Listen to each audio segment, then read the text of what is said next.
Miguel, I've heard you become quite the banjo aficionado. Oh, dude, yeah. I don't know. So at first, I was gonna get a guitar, but then I Uh-huh. was like, I saw, I heard a couple fucking bluegrass songs. I was like, oh, that's just fucking pretty snazzy.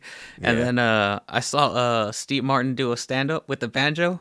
I was like, oh, that's fucking badass. Like back in the '70s, Yeah. younger Steve Martin, just do do do do do He's on it. got a solid bluegrass band, actually. I think they're called like the Steep Canyon Rangers or something like that. You should check Oh, them really? out if you've been listening to some bluegrass. Yeah. They're all right, actually. They do a pretty solid set for sure.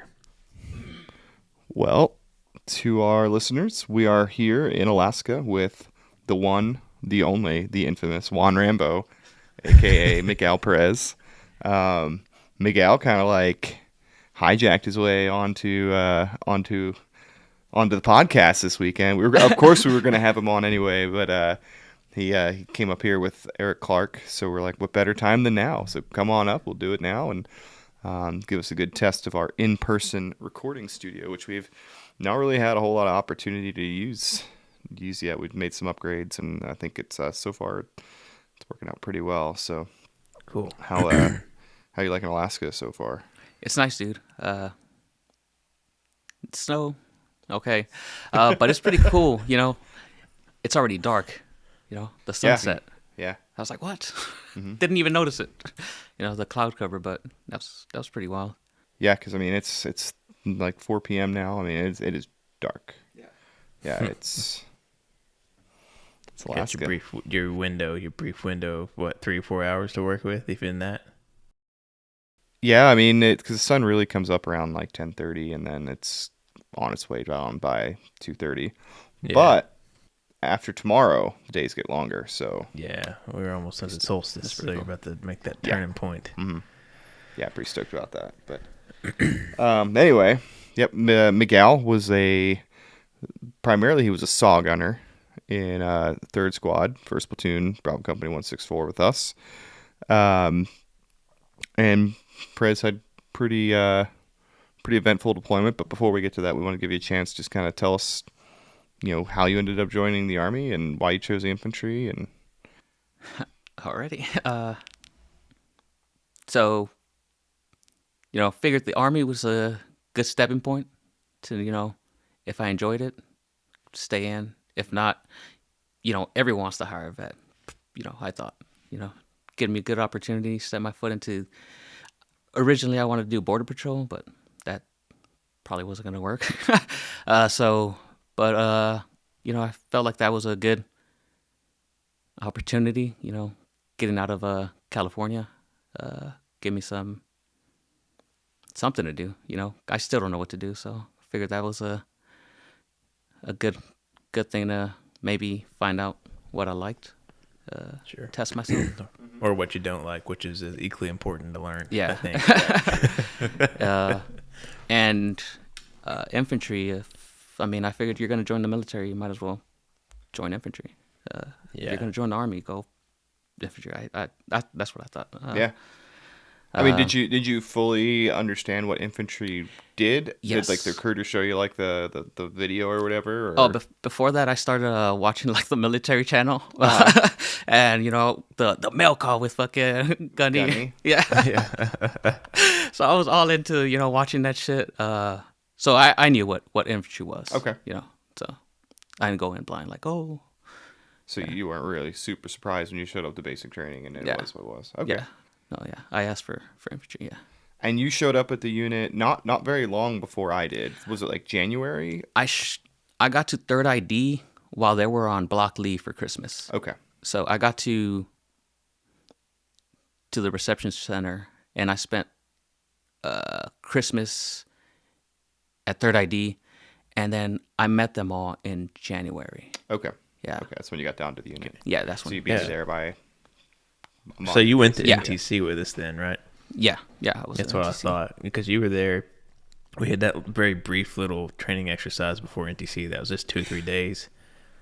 Yeah, the walk you- back on the sand. Yeah. When we Yeah. walked that, like, it was This is not an The tank trail? exaggeration. It was like 30 miles of those I thought it was more like sandy 22. tank trails. I think it was supposed to be 22. It was on paper it was 22, but in Kitching's math, I think it ended up being a little bit more. We need to ask him about that actually, because that was a smoker for baby tankers and mechanized infantry. Yeah. But I just remember walking those sandy roads, man. That was misery. Yeah, as soon as we hit the hard ball, just popping. Yeah, for sure. Blisters left and right. It's like, oh. That's what I was thinking. Yeah, it was good. We got back from leave, and there was this brand new private. When did you get word that you were going to Afghanistan? I don't know, actually. I think I heard something about it while I was in the reception center. Mm-hmm. And then when I got sent to 164, they were like, oh, this unit's deploying soon. I was like, oh, okay. And then when I got to Bravo, that's when, like, in NTC is when they sat us down at the tent and told us, like, yeah, IEDs everywhere. That's when, everyone knew, like, oh, shit. Yeah. We've talked pretty about real. that moment a lot. Yeah. Yeah, it was an eye opener for everybody for sure. And I feel like for you, man, as a brand new private, it had to be just like, oh shit, like I'm actually gonna be getting in the thick of it, Yeah. Yeah. And I almost didn't make it a third ID. It was only so I semi-fractured my hip in basic training, and I stayed doing the therapy there, the FTU thing, and then got back into a basic training cycle and finished it up in December. I forgot about that. Yeah, so I was you were there originally for going to be sent to Germany, but then that happened, and I got sent to third ID, needs of the Army, third ID. I was like, what the hell? Yeah, I forgot like, about I had that because didn't you Germany. have to do an extra 2 or 3 weeks of basic training on top of the normal 16? Wasn't it? Did it end up being like 18 or 19 weeks for you? I was there for a minute because I had to do therapy, so they had to take me to like the in process all the dudes, and I was in that bus that people would ride in sometimes. Yeah. Yeah. those weird kids that would like have crutches sometimes. Yeah, I was one of those dudes. Yeah. Yeah, basic training. Yeah. So you were stuck at Fort Benning for a minute, and then you Yeah, got for to us. a Because bit. I remember you talking about that, and I was like, man, that sucks. Because you were there for like almost 6 months or something crazy. Yeah. I got there in May and I left in December. Ugh. Yeah, that's miserable. Yeah. So, but it is what it is. Yeah. I lucked out though. Got to third ID. Got to you guys. Yeah. So we'd like to try to kind of jump straight into your story, kind of the meat of your story, Sweet. and to kind of set the stage for our listeners and our watchers. We're gonna kind of start at the beginning of what we heard and what had gone down, and what we had heard was I think it was the day before we went on that mission, was that there was a New York Times article, and a New York Times article had come out about Sparwan and Panjwai, and the article said that the Taliban had murdered a young boy, cut his head off, and buried his body in a marijuana field. Ditched the body, really, I think was what. Ditched the body, yeah. ditched the And body, I yeah. don't remember all the details, and I tried to look for the article and I couldn't find it again. I think maybe it's one of those things where they kind of like put that behind the paywall and it's not so easy to find anymore.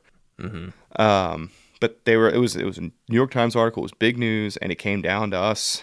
And then the night before, they're like, "Yeah, you gotta go looking for it." We're like, "Nothing about this sounds suspicious at all."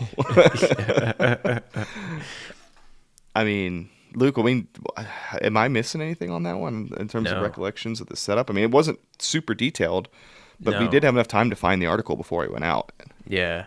Well, that was what was so befuddling about it, is that we were like, are we seriously going on a patrol based on a news article, that was written 4,000, 8,000 miles away, however far New York is from Panjwai. Right.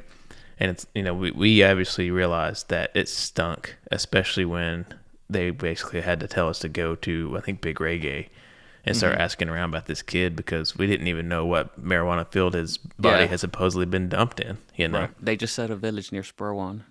Well, and I remember now it's starting to come back to me. The article did say that he was killed and dumped, but it also said that his body had been recovered and buried in Zari. Oh, So like the yeah, I article remember also that said now. he wasn't there anymore. Yeah. So like that so we got the warno for the mission, we're like, this is weird, and we read the article. We're like, sir, like the same article that it says it's not there. Yeah. It says he got buried, And we they're still like, had to nope, go we're- out. still had to go out. And I think the reason we had to go out is because they were probably undoubtedly getting pressure from higher up. Yeah. And I think what's unique about this position or this day is that it's a shining example of the direct interaction of people interjecting into something that they either don't understand or they have no business like trying to perform or carry out, you know. Yeah. And so, like, when you have these overwhelming outside forces that try to dictate what you do in the day-to-day on the ground, it just doesn't work because there's so many levels of disconnect. So whoever was on the horn with Kitching telling him to get us out there and push us in around and start trying to find this kid. And the reason this kid was supposedly so important, because if he'd been an average Afghan kid, nobody would have cared. But he was the son of one of, like, the ALP commanders or a I district think it was politician or uncle. something like Had that. an uncle or I something. don't remember that part. Yeah, he's like an uncle was some kind Yeah. of big wig in the area. Oh, I think I do remember that. Like his uncle was like a police officer or something like Like that. an ALP captain or Yeah, something like that. yeah, Yeah. okay. Yeah, now it's coming back. So that's why this Um, kid had been snatched up. Yeah, I think, yeah, man. And like I said, man, it just shows that when something makes something as trivial as a daily headline, how much of it can impact people's lives directly. So if you're in the business of, if you're in the business of journalism or media, be the responsible thing and just make sure that, try your best to alleviate that because, your actions can have direct and unresounding effect on a group of people far, far away and many degrees removed because of, political pressures or because of any kind of outside source that maybe you can't account for fully, but you can maybe try to account for and alleviate for sure. Yeah, I mean, and the higher command, RC South, wherever it came from, they share a little bit of burden too because if you're gonna do that knee jerk reaction, where you're just gonna send a whole bunch of Joes out to an area because there was a news article. Like we'd like to joke about the education of the Taliban, but they read too. They knew we were going to be out there looking for that kid. So to like the next day send us out on a blatant response to that thing, like probably not the way to go. Maybe send us out in the middle of the night. Let us look for it in the night, or task one of the hundreds of helicopters or UAS in the area to look for it before you send us out there. Give us something to actually zero in on. Not just, let's walk through marijuana fields and see if we find a kid. Like, yeah. I mean, how many hundreds of acres of marijuana fields could we stomp through? And that's one thing that we were all perplexed by. Like, how are we supposed to find him to begin with? So, yeah, I think we finally got word to go to Big Reggae and start asking around. Was how that panned out. So I remember we spun up, we ran down to Big Reggae. We actually had the female engagement team with us. We did. Yeah, it was one of the few times so- they actually went out with us. Yeah, and so we, I remember, I think I kind of got like half-assed tasked with, staying near them and then helping provide security for them and stuff. Right. And I remember we got in there, we started kicking around, asking all these people about this kid, and that's when it starts to get really fishy. Yeah.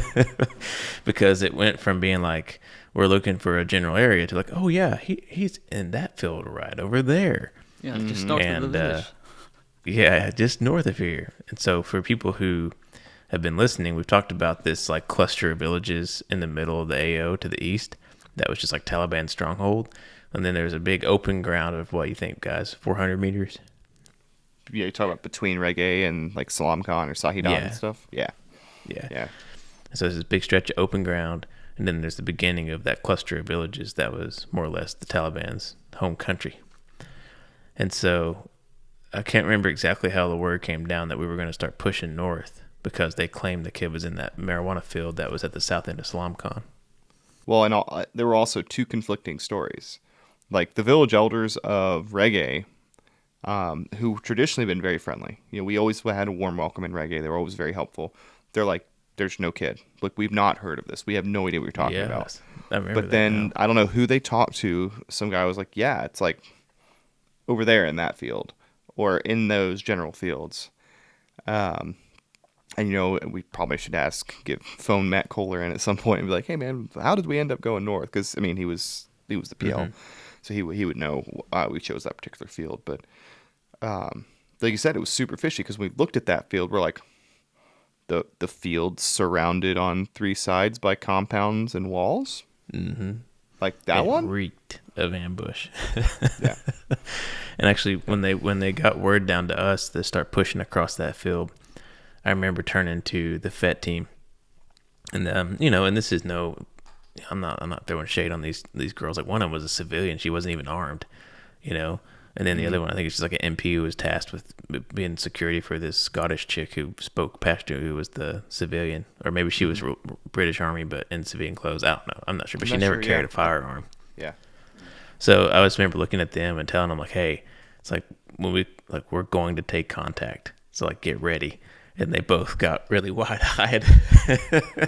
And, I think for them it kind of sunk in because I was, you know, telling them, like, you know, it's about to go down because we just knew what was happening. Because this is far enough into the deployment where we started to have that intuitive sixth sense walking north, about you things. could see the dudes, like, on top of the compounds, like, with their radios. Like, they're for sure watching us. Oh, yeah. They're like, oh, yep, here they come. Yep. Yeah. So where were you in the formation? Yeah, tell us your side of this. So I might be remembering this completely wrong. So I remember that there was whoever it was. It was I think either Pfeiffer. Someone was clearing. Then Evans. Then myself. But there was, I don't know if there was Afghanis in front of us. So I was in front of you. So you were clearing? I don't know if I was clearing or not. So what I remember about where you were, it was me. Behind me was Robertson Tallman. And then you were behind them. Oh, I'm remembering this all wrong. I thought it was in the front. You were. It was the front. It was the front element, but they were in front of you. And then maybe I must have been clearing. I had to. I was clearing. Yeah, I was clearing. So yeah, it was them, and they were behind me, and you were not too far back behind them. Yeah. But like, what was your recollection of our time in Big Reggae before we stepped off? So, you know, me being a private, they just tell me pull security while they do whatever they're gonna do in the Shura. Yeah. So I'm like, all right, whatever. And I'm just there to fucking pull security, do what I'm gonna do. And they're like, all right, we're gonna go up north to this fucking marijuana field. And I'm like, okay. We're walking up, and as soon as we're walking up, that's when, you know, I'm seeing these dudes on top of the compound looking at us on their walkie-talkies or whatever. And you were calling that out too, weren't you? Yeah, and I was like, oh, we're going to get ambushed. And I was like, oh, whatever. So, you know, I was just preparing myself. We're about to take contact. Just be ready. And I remember someone calling out some dude with some, like, light blue pajamas, like, on the corner of a building. And I look at him. He does this whole comes out, comes back in. I'm like, all right. So just be aware of this guy. And I step into the marijuana field. And as soon as I go maybe 3 feet in, that's when we take contact. And that's when I just turn left, try to engage, and boop. Did you get any rounds off? No. No. So we took contact. I put the weapon on fire as I was turning. Uh-huh. And I was gonna do a fucking Juan Rambo suppression from the hip. You know, I was gonna hip fire the saw. Yep. And as soon as I turned left, I hit the safety, and that's it. As I was turning left, I hit the safety, and that's it. Yeah. And I was standing there. I was like, why am I not firing? You know? Yeah. It didn't click. Right. Now, which arm? So you got shot in the arm. Yeah. Which arm was it? My right arm. I got shot in the right arm. Okay. Just above the elbow on the bicep. Okay. So that's why you weren't able to pull the trigger. Yeah, 'cause so like it there was a- shattered. there It was a hole shattered in your arm, yeah. the bone and just So you, So you hadn't even realized you'd been hit then until you looked down. yeah. So like we were still getting shot at, and I'm like, what the hell? And it must have been like 2 seconds where I like Mm-hmm. looked down, but to me it felt like a minute had passed by. Mm-hmm. And I look down and I see my hand. I'm like, move your thumb, and nothing's happening. And I'm like, what the hell? And I look up and it just little splotches on my that tight Army combat shirt. Yeah. Yeah. Mm-hmm. And I'm like, what the hell? And I'm like, holy shit, they fucking shot me. That was my greatest recollection of that. Is I heard from he was like, "Holy shit! I can't believe they actually shot me." You were more it's just- incredulous Yeah, than I was anything. like, I couldn't believe it because Yeah. I felt the round, but adrenaline's pumping. I thought there was a kid throwing rocks at us. I'm like, why is this kid throwing rocks in the middle of a fucking firefight? Yeah. Because Yeah. the kids would do that sometimes at the Mavis. And I was like, what the hell? And yeah, I ended up getting shot. Didn't even know. Now I think Tom was pretty close to you. Yeah, Because he was the first responder, right? Yeah, as soon as that happened, I was doing my bitching.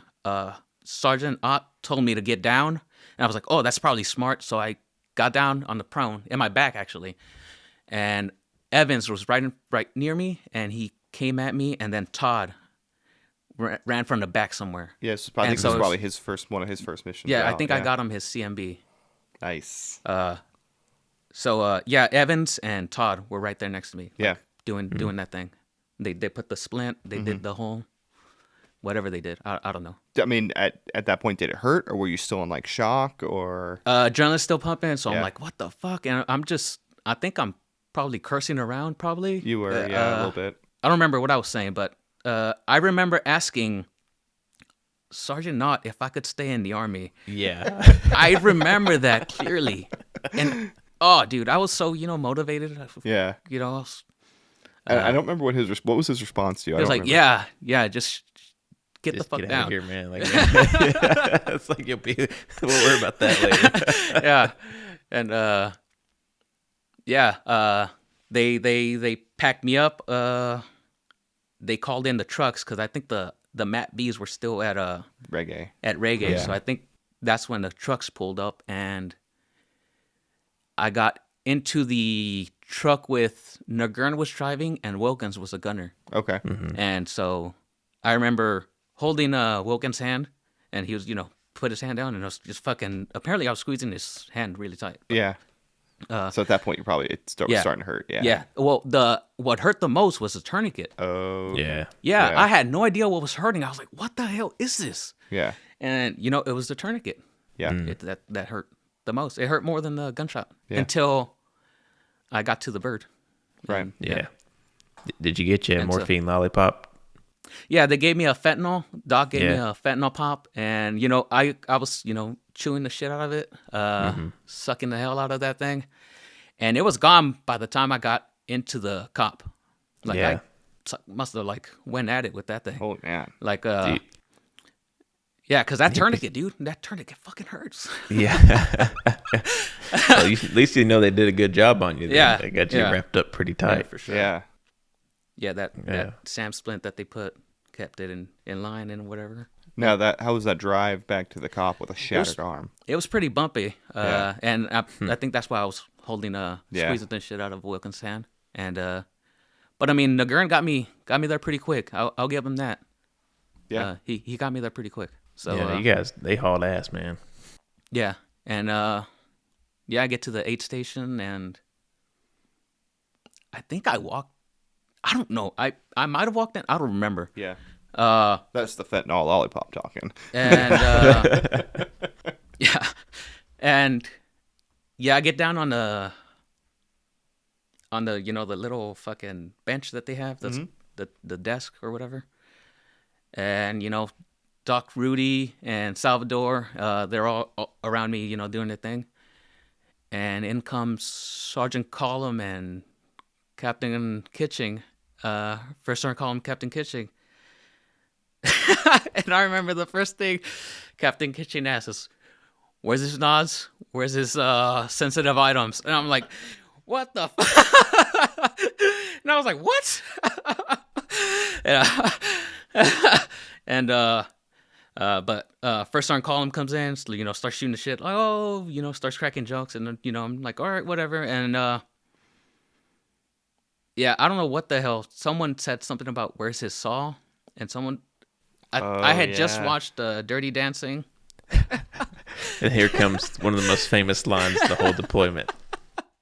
I had just watched Dirty Dancing and decided to fucking call my saw my baby. I was like, oh, that's my baby right there. Because you got to baby the fucking saw or else it's not going to work. Yeah, it's true. And so, when they asked, where's his saw? Someone said, it was right there in that corner. And I was like, no one puts baby in the corner.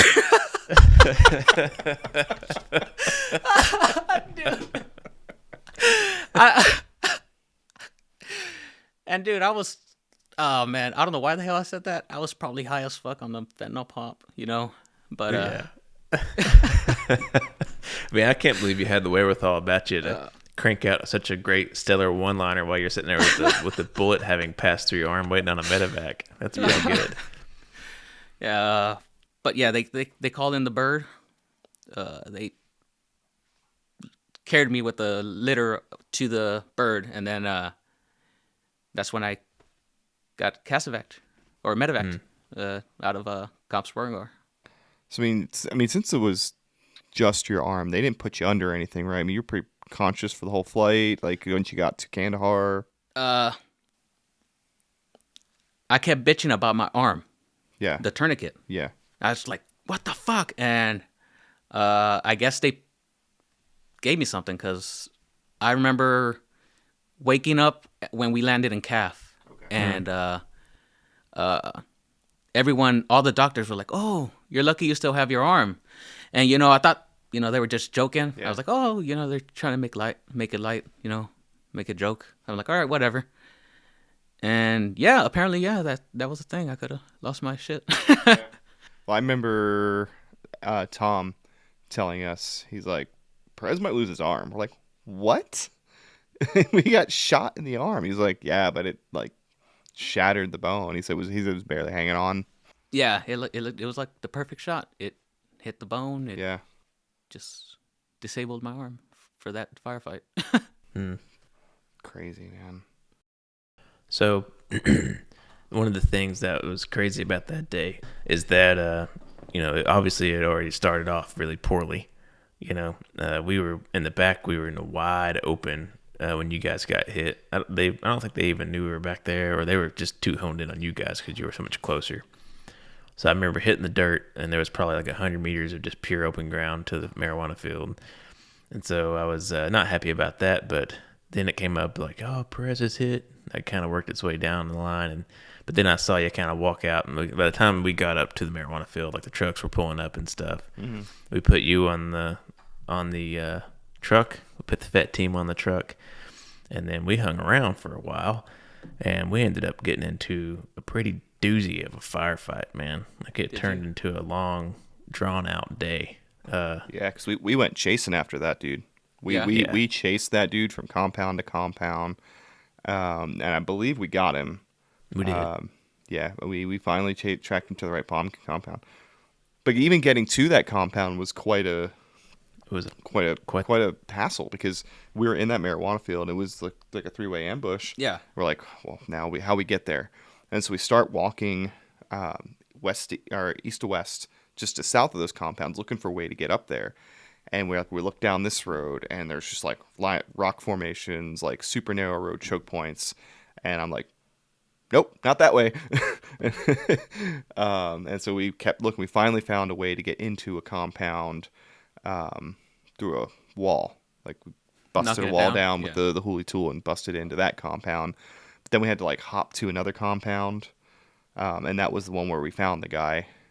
And so we had teams in both of those compounds at one point when the initial firefight really kicked off. And because after that initial ambush, we didn't really start fighting again until we were settled into that compound and we had wrapped that dude up, I think, if my memory serves me correctly. Yeah, because we had him and we were strong pointing the compound. We had A&A in there. and I think we had some. I think one of the other team was in the other compound. Well, And we were moving them up. outside. Yeah, we were outside on that wall, kind of looking into the north, and that's when they Yes. really the firing started picking up, and then that's when the RPGs Yep. came out, and They then fired a recoilless status that day.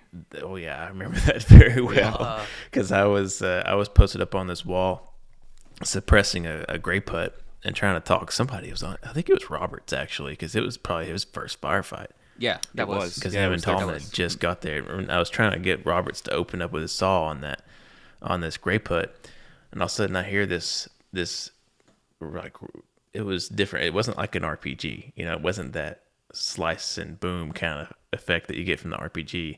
It was like this low grumbling, like tearing of a thick stack of paper sound, and I looked directly over my head, and maybe I want to say probably 10 feet above my head was this hot ball of white. And that was so hot, it was literally leaving a vapor trail. And it soared over my head and hitting the field behind us, closer to the trucks. And I remember, just kept firing or whatever. But I looked up at that thing, and I was like, that wasn't an RPG. At first I thought, oh shit, RPG. And then I was like, well, there was no way that was an RPG. Turns out it was a fucking recoilless rifle. That recoilless rifle that was floating around in fucking Panjwai. That's the one. Yeah. And that was, that went on for a while. I didn't actually participate in that firefight. I just sat in the compound because we had just tons of dudes on the walls. A&A were like, that was probably They the were most I've having ever a fought. heyday. The A&A fight. A&A was in a fight. They were super motivated. They were launching RPGs left and right. They had like their saws up on the wall and just like laying waste. It was actually kind of impressive to watch.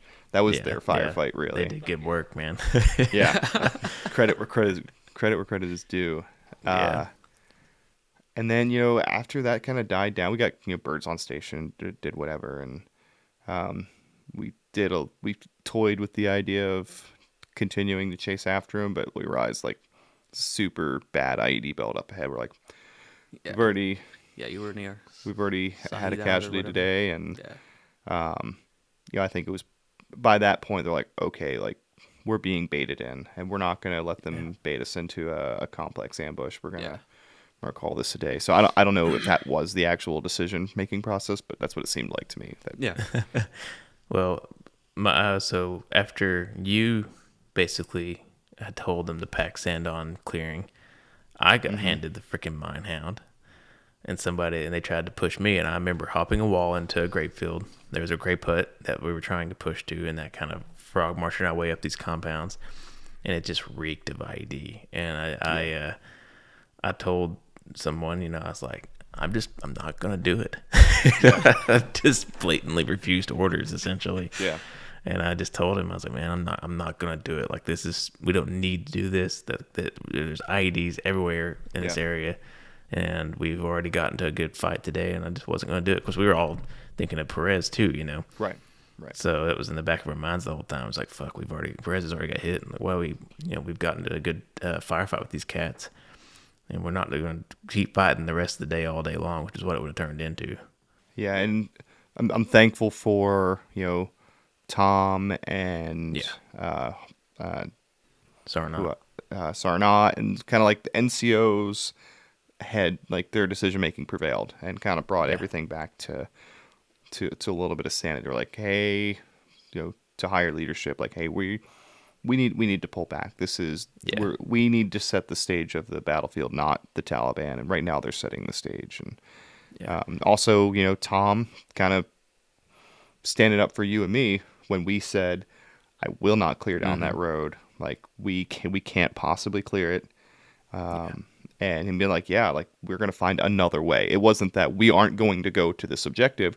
We are going to find another way to the objective. And having that, like that really strong NCO, was critical. Yeah. I distinctely remember whenever I took, I can't remember what led up to me taking the mine. It was probably you basically telling them to pack sand. Well, no, this was like, I think it's because I was part of the team that was strong pointing the Oh, that's compound, what it and was. you We were guys trying took to off. leapfrog a little bit. Yeah. Yeah. Okay, that's what it was. Yeah. So I remember clearing across that road, and we'd actually used line charges to clear our way into the compound. That's right. I remember that. Yeah. Yeah. That was actually pretty Gucci. I forgot was about cool. that. Yeah, we were in like a ditch, and we like threw the line charge across the road and like against the door, and like, you know, blew it right in front of the doorway, and then like an individual and I just barreled into that compound, and that's where we found, you know, Blue Man Dress guy. I forgot about that. We essentially explosively breached that door. Fuck yeah. Yeah. To get in there. So, Miguel, valiant efforts were made to avenge your right arm. Thank you. Yeah, we did. For sure. I mean, for you, that was pretty much the end of your deployment. Yeah. How did you kind of process that you were going home? Yeah, it sort of sucked. You know, you guys were still there. And I honestly thought they'd just patch me up and send me back somewhere. Like, oh, I'm going to at least talk on radios. I could do that. Right. But no, I was sent home. For good reason. Yeah. I mean, For good reason, yeah. But got your arm blown off. Yeah. So yeah, I get to Germany, then I did the whole CAP to Bagram to Germany and Germany to Walter Germany Reed. to, No, you didn't go to Walter Reed. I went to I got dropped off at Andrews Air Force Base, and I remember someone saying that Walter Reed was near there, and I was like, oh shit, it's just like right next door. I thought they were like right next to each other. Yeah. But apparently there's like a good like an hour drive or some Oh, shit. okay. And I was so motivated to go see Clark. Yeah. Because I knew he was at Walter Reed. In the fucking birds landing here, there's like a colonel, I think, or a major. I think it was a major, going around fucking asking, "Oh, do you need anything?" I was like, "Yeah, can I go see my friend at Walter Reed?" Yeah. I was like, "Oh, I want to go see him. It's like right next door." Yeah. I thought they were right next door to each other, but no, apparently it's like a good hour drive or some shit. Oh, okay. Because Clark had only been wounded just a few days before that. Yeah, like a week before. A week before, yeah. And yeah, I stayed at Andrews for a bit, and then they put me on another flight to Georgia, and I was taken to Augusta, Georgia, at a VA hospital. Okay. In downtown Augusta. Okay. Yeah. I mean, what was the recovery process like for you? Because it wasn't simply just a bullet hole. I mean, it required significant reconstruction, right? Yeah. There's a rod in there, some screws, and they did a bone transfer, or I think that's what it's called. They basically took a piece of my shin and threw it in my hole in the vacancy. Okay. Yeah. And so the bone could like grow faster or something. Okay. They did some weird shit. But yeah, they saved my arm. And you have all your... Yeah. You can do everything normal and... Yeah, I have a limited range of motion. Like, this is all I can bend, Sure. and that's as far as I can extend, but I still have it. Yeah. It's there. You know, Yeah. I think we mentioned earlier, you're learning to play the banjo. Yes. So it's going slowly, but resounding success from the surgeons then, I guess. eventually Yeah, I'll get for there. sure. Yeah, that's... But yeah, the therapists at the VA hospital, they were awesome. Like, and I was a dick. I was just so angry at the hospital for no reason really. Right. And I made their job like worse, but Would you like to publicly apologize to them? yeah, I'm sorry. To the staff at the Augusta VA, I'm sorry for being an asshole. But yeah, they did really good shit. But yeah. And what was it like to be there and going through your recovery? I mean, because you were in touch with us like via Facebook and email and stuff like that. I mean, was it difficult to be home and to see what we were going through, or were you like really preoccupied with your own therapy? So the I messaged them, you guys back and forth and whatnot, Skyped a couple times, And the only that throat chop mission where Evans got hit and all that. Someone told me through Facebook. They were like, don't spread it around, but these dudes got fucked up. Yeah. And that was tough. Yeah. But they're alive, so Yeah. it's all good. Yeah, they are. And it was it's interesting, like the turn of events that led to you getting hit. And not really led to, but I mean it was like a 2.5 week span that was awful. Yeah. It was like it was Boyce, Clark, and then you rapid fire. Yeah, boom, boom, boom. Yeah. I mean, and I think that kind of set the stage for the rest of the platoon to be like, including platoon leadership and company leadership, to kind of make some changes to make us a little bit more adaptable and kind of back down on the knee-jerk reactions to some of the missions. Yeah. So, I mean, I think you getting hit because of that article really kind of refocused us in. I don't know. Am I talking out my ass there, Coffee?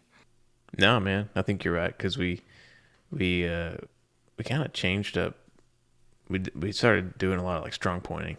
Mm-hmm. I think that actually what we learned from that firefight was that to strong point it on a compound and draw them out to us was so much more effective than just walking through fields and trying to get them to come out, because we could actually get some elevation. We could get some some cover and concealment. And I think because of how that firefight worked out, we're like, okay, this wasn't bad, because we could set up here and set up shop and let them kind of work their way towards us and force them to come to us. And we started doing a lot more of that, with the exception of throat chop, after Perez got hit. Yeah. And we still did the usual routine stuff, but how we discovered the Taliban stronghold that we would go back to at throat chop was basically kind of similar to that, if my memory serves me correctly. Mm-hmm. Like, moving to this village, start taking contact, strong pointed. Robbins almost got himself blowed to shit by an IED, but low ordered. But yeah, they just kind of hung out there and drew them dudes to them, and got the Kiowas into it. Actually, I think they did some good work that day. I was in the trucks watching this drama unfold from a couple hundred meters away, so I didn't really get to do it. Evans would be the right person to talk to about that day. Yeah, Evans, Robbins, I think was Nintz out there too. I think it was Second Squad. I believe Nintz was out there. But yeah, I mean, it kind of changed our deployment force after you got hit. I mean, I thought we got better.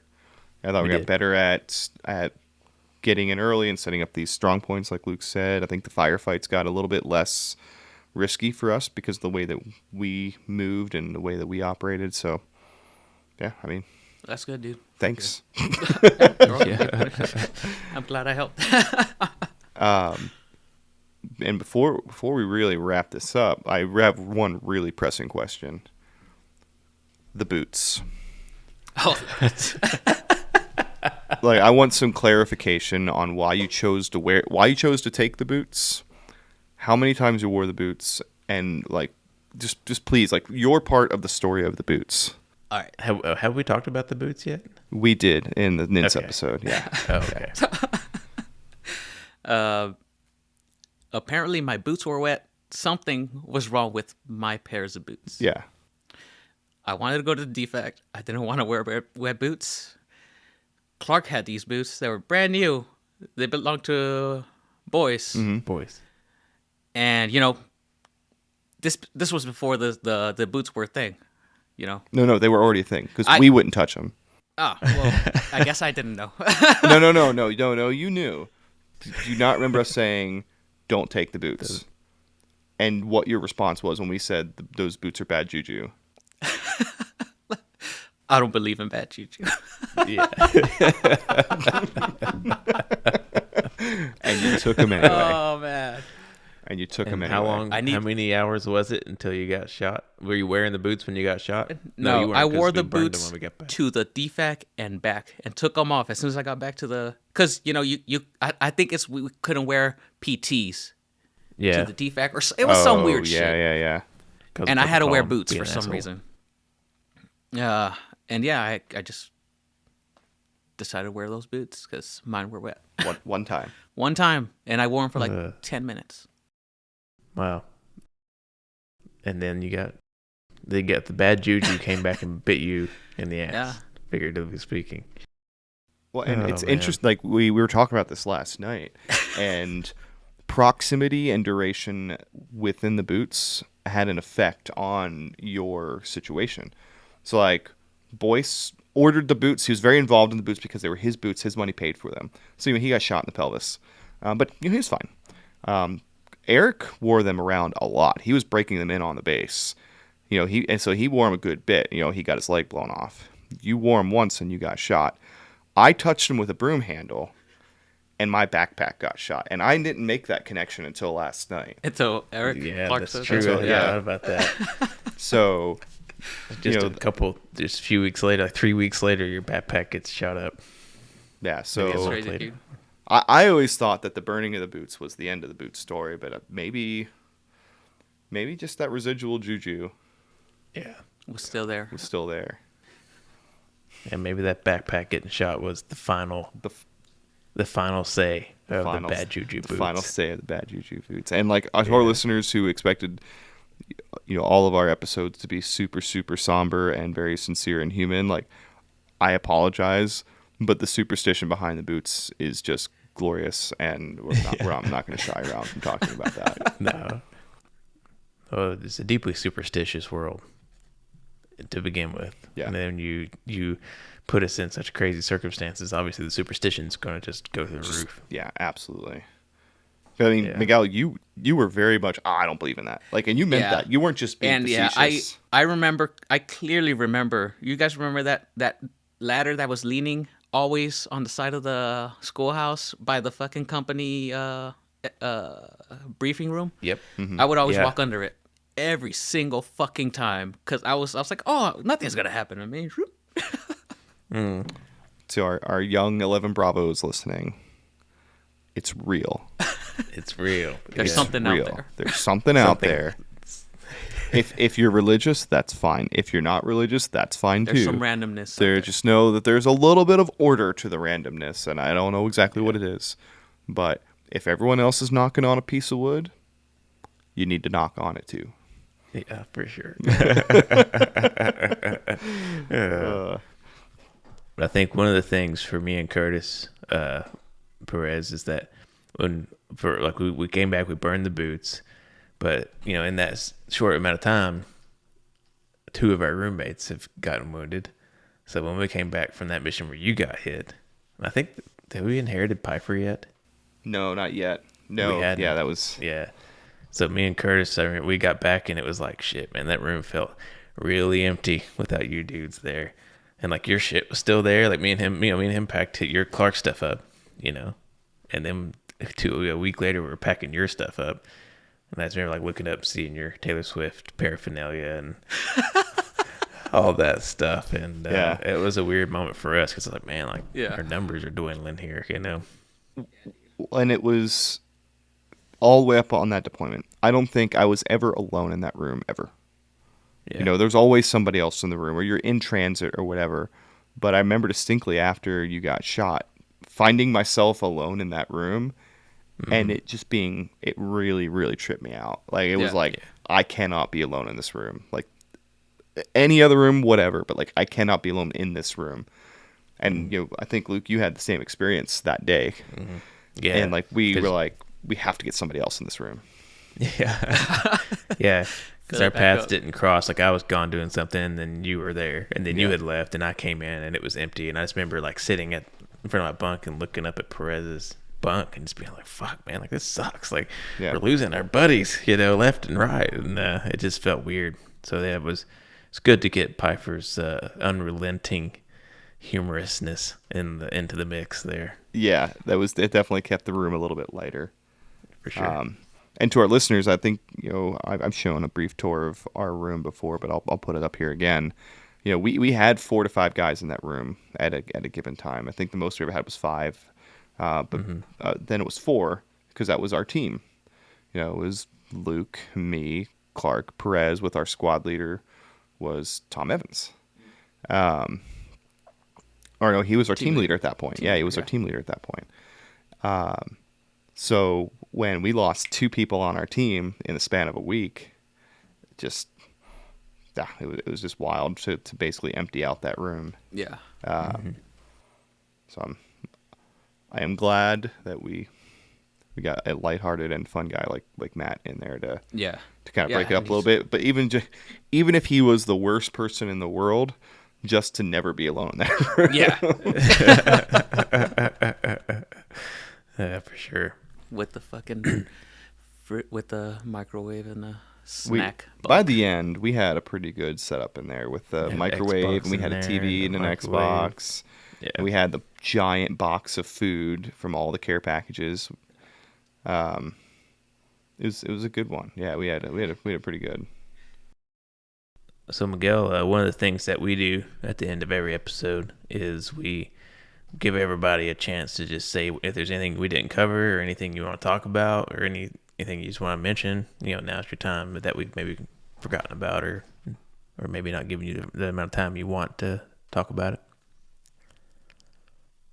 No.